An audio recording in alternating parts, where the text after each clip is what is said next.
in the Chalbi Desert with Capital in the Morning.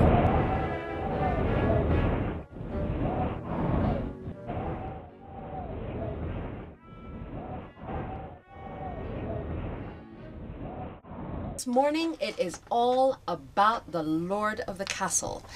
For starters, tell us about that amazing building. Why did you build it? Anybody who gets a chance to occupy the Lord's room at the castle becomes the Lord of the castle. So you can therefore be the Lord of the castle for the day. So we don't have a permanent Lord of the castle. So then you hand over to the person who takes up that room next. So that's how it works. Wow. Yeah, but let me explain a little bit about how the castle came to be. I grew up in that place called Dighton Downs. And like I said, it was a very backward place. It was very punishing when you grew up. It was very remote. And my dream was always to transform it.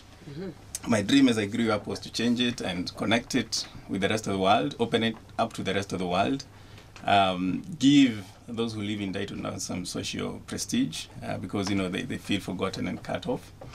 And when you grew up and, moved on to the world of work in the city, when you realize economic means, you want to go back to where you grew up and transform it. And we chose the theme of the castle because it is sort of a symbol of a territory conquered, okay? So we are saying that we have conquered the brutality of Dighton Downs. Nice. And we had to put a castle on the ground to represent that, It's the territory is conquered, we are here for good, we are here to defend it, and hence the castle. And also the theme of the castle is because of we chose it because Dighton Downs was moving from, a very backward era into a new one. And so we chose a medieval sort of theme as we picked up the castle to represent that sort of transition.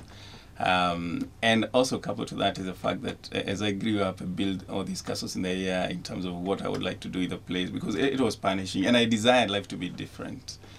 So for that reason I said, okay, all those castles in the air, they better be on the ground.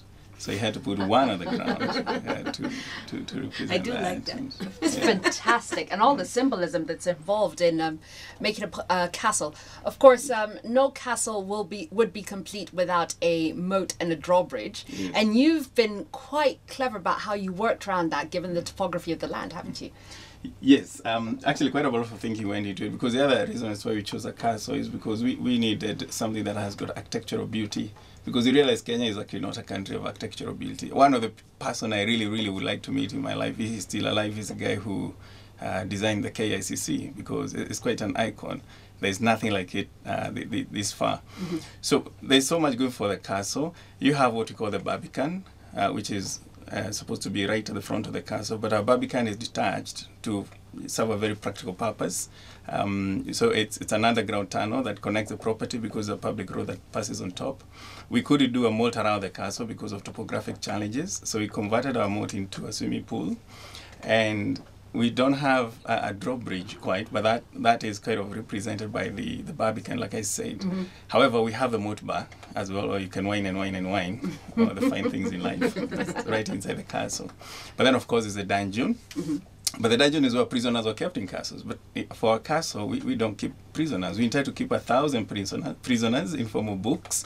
However, it is also a nice meeting room where you can conduct your business leisurely, and it's also a kids' playground. You can watch 3D movies and so forth. So it's not a cold and damp place as it used to be during the medieval times. But right up the castle, we have the Lord's room. And you see every castle had the Lord's room where the Lord slept, and everyone else slept on the floor. But we chose to build rooms around the castle for our guests instead of making them sleep on the floor.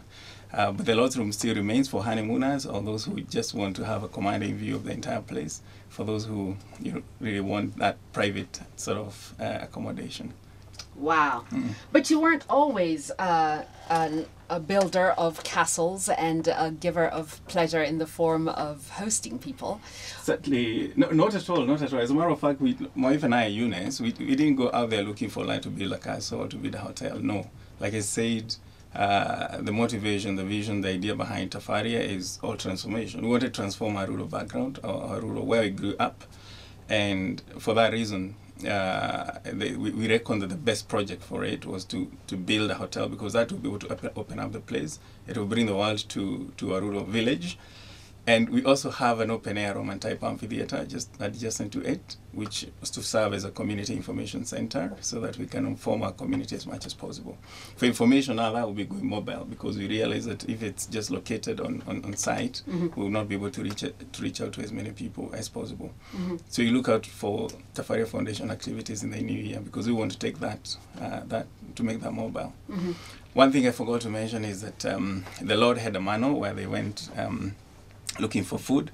So we do have our manual in form of our fishing dam, which again will be right on site. So if you're patient enough, you can indulge in fishing as well as horse riding, of course. Excellent. We're talking to George Tafaria Waititu of the Tafaria Castle and Country Lodge here on the Chalbi. And of course, the Chalbi is all about finding out about the individual behind the project or the program. So we do know that you are married. You have mentioned it. Do you have any children? Yeah. My sweetheart Eunice and I have 2 boys.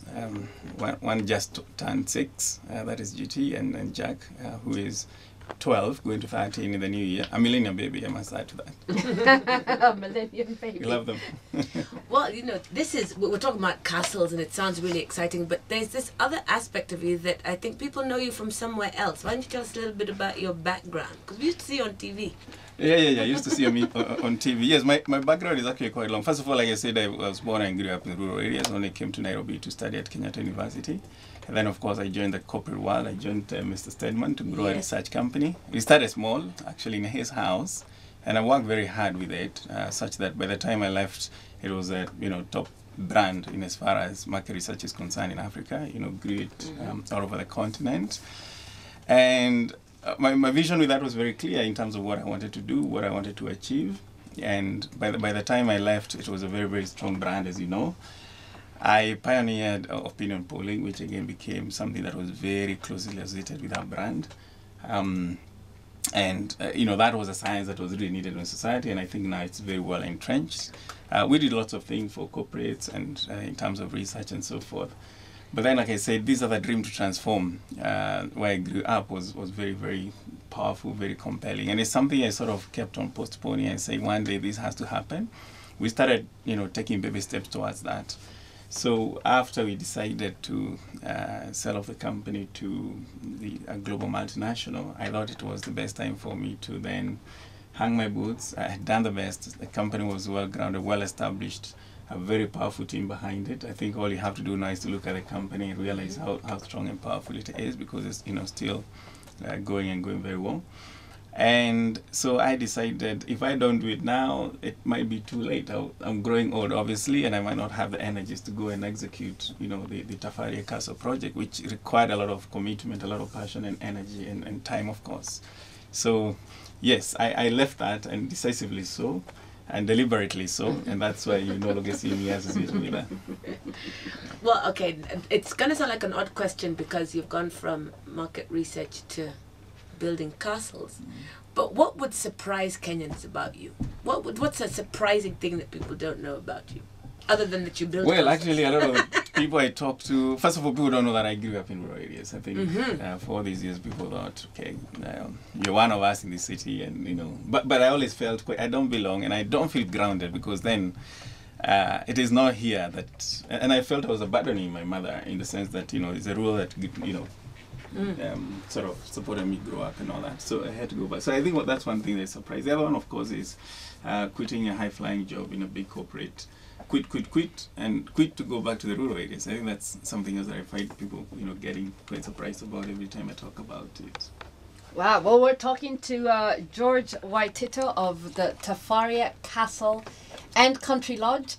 We've got him on the Chalbi this morning. Do tweet us or any questions that you have, 984 in the morning, or in SMS us, 0720-984-984, 0734-984-984, and we will definitely ask them to him.